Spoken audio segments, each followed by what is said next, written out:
नमस्कार। कभी ये ख्याल आया है कि किसी को कोई भाषा सिखाने का सबसे सही, सबसे असरदार तरीका क्या हो सकता है? आज हम इसी के कुछ कह सकते हैं बुनियादी स्तंभों को समझने वाले हैं और ये सारी बातें रिसर्च पर आधारित हैं। तो शुरुआत एक बहुत ही बुनियादी सवाल से करते हैं।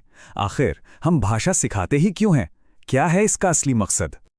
और इसका जवाब सिर्फ एक शब्द में छिपा है, कम्युनिकेशन, मतलब बातचीत। देखिए, असली मकसद ये नहीं है कि सिर्फ व्याकरण के नियम रट लिए जाएं या कोई टेस्ट पास कर लिया जाए। नहीं, असली गोल है कि हम असल जिंदगी में उस भाषा का इस्तेमाल कर पाएं।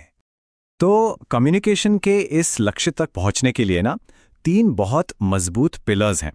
पहला है सीखने का नेचुरल तरीका, दूसरा है सीखने वाले को सबसे ऊपर रखना और तीसरा है एक एक्टिव क्लासरूम बनाना। तो चलिए एक एक करके इन तीनों को समझते हैं। तो हमारा पहला पिलर या पहला स्तंभ है सीखने का प्राकृतिक क्रम। इसका सीधा सा मतलब है कि हम उस तरीके को समझें जिससे इंसान कुदरती तौर पर कोई भाषा सीखता है। एक छोटे बच्चे के बारे में सोचिए, वो भाषा कैसे सीखता है? सबसे पहले वो महीनों तक सिर्फ सुनता है ना? फिर धीरे धीरे बोलने की कोशिश करता है, उसके बाद कहीं जाकर वो पढ़ना सीखता है और सबसे आखिर में लिखना। यही नेचुरल ऑर्डर है और भाषा सिखाने का भी यही सबसे सही तरीका होना चाहिए। इसीलिए कहा जाता है कि सुनना ही बोलने की नींव है। बिल्कुल, ये सिर्फ एक स्किल नहीं है, ये वो बुनियाद है जिस पर बोलने की पूरी इमारत खड़ी होती है। अगर नींव ही कमजोर होगी तो इमारत कैसे टिकेगी? और बच्चे अपनी पहली भाषा सीखते कैसे हैं? अनुकरण से, मतलब नकल करके। वो अपने आसपास के लोगों को सुनते हैं, देखते हैं और फिर वैसा ही बोलने की कोशिश करते हैं। ध्यान दीजिए, ये रटना नहीं है, ये सीखने का एक बहुत ही नेचुरल और पावरफुल तरीका है।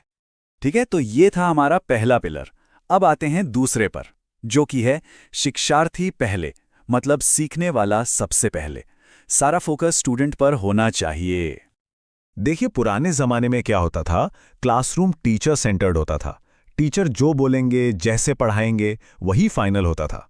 लेकिन अब जो अप्रोच है वो है चाइल्ड सेंटर्ड, यानी अब पूरा सिस्टम बच्चे के इर्द गिर्द घूमता है।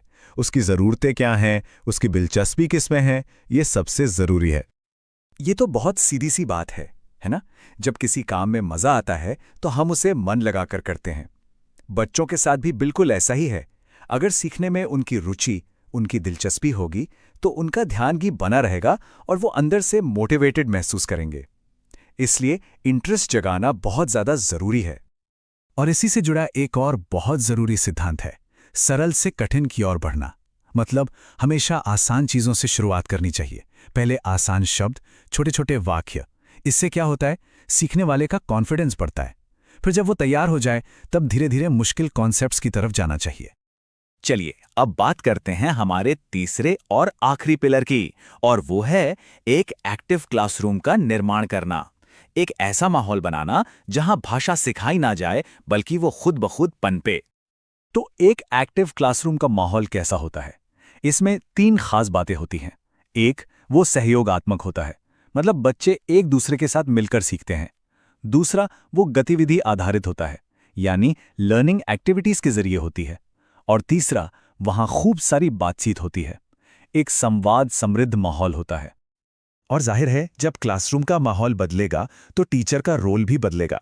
अब टीचर एक कंट्रोलर नहीं है जो सब कुछ कंट्रोल करे, बल्कि वो एक मार्गदर्शक है, एक गाइड, जिनका काम है रास्ता दिखाना, बच्चों को सपोर्ट करना और उन्हें खुद से सीखने के लिए मोटिवेट करना।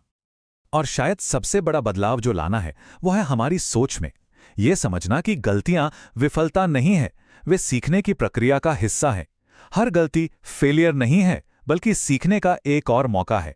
ये बहुत जरूरी है। तो इन सारी बातों को एक साथ कैसे लाया जाए? कुछ प्रैक्टिकल चीजें हैं, जैसे किताबों को सब कुछ न मानकर सिर्फ एक टूल की तरह इस्तेमाल करें। जो भी सिखाया जा रहा है उसे रोजमर्रा की जिंदगी से जोड़ें। और जो मूल्यांकन है, जो इवैल्यूएशन है, वो सिर्फ साल के अंत में एक बड़ा सा एग्जाम ना हो, बल्कि लगातार चलता रहे। तो आखिर में एक सवाल सबके लिए, हम अपनी क्लासरूम्स में असल जिंदगी को और कैसे लेकर आ सकते हैं? ऐसा क्या करें कि भाषा सीखना सिर्फ एक सब्जेक्ट न रह जाए, बल्कि जिंदगी का एक हिस्सा बन जाए? इस पर सोचना बहुत जरूरी है।